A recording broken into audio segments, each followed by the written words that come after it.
Today we're going to talk about calculators. I've got two calculators here, one that looks like to be a very basic calculator and one here that you might call a scientific calculator. It's got lots more buttons on it. So I'm going to start off with just doing a couple of simple calculations on each calculator. So the first one we're going to do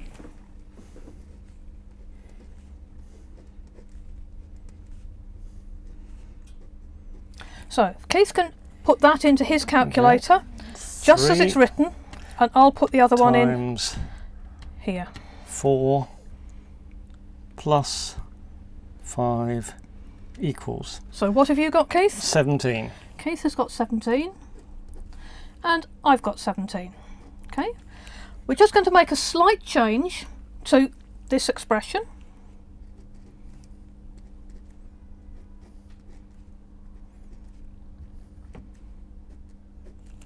And we'll do exactly the same thing again. So in the same order. Make sure you clear it first. I'll clear all, okay, and we'll do the same thing again.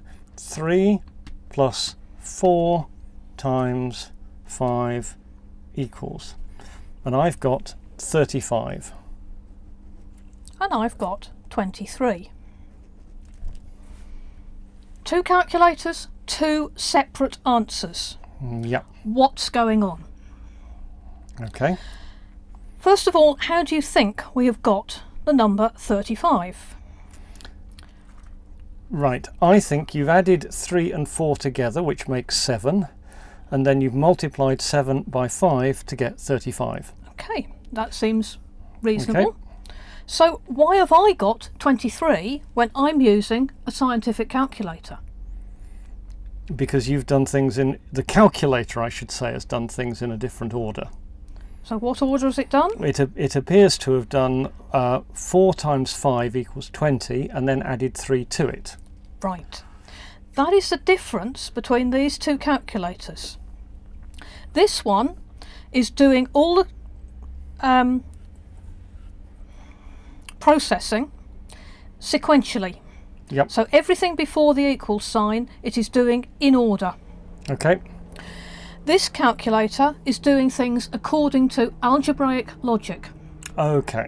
And you may have come across this as your set of rules Yes. for evaluating expressions.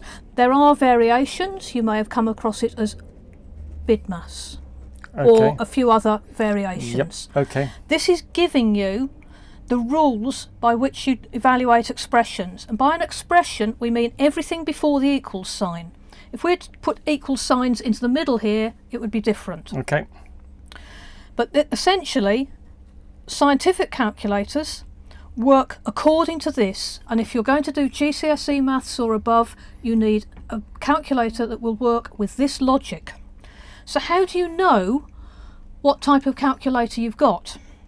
It's not just because you've got the scientific functions. Okay. Although if you have got the scientific functions, it should work according to this, although there are a few exceptions, such as Hewlett-Packard, which uses a different notation. Okay.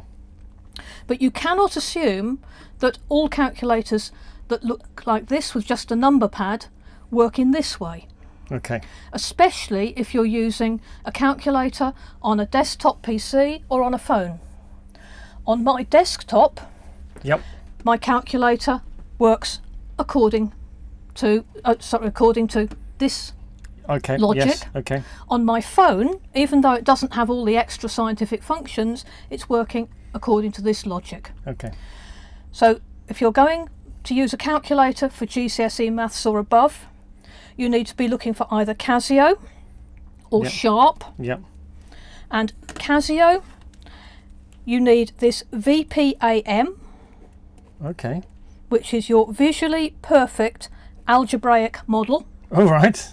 Okay. With Sharp, their logic system is direct algebraic logic. Okay. But really any scientific calculator that you buy in a normal high street store that isn't Hewlett-Packard should be sensible logic like and this. that's the logic you want. And that's what you want. But just to be aware that not all calculators work exactly the same way. That's it.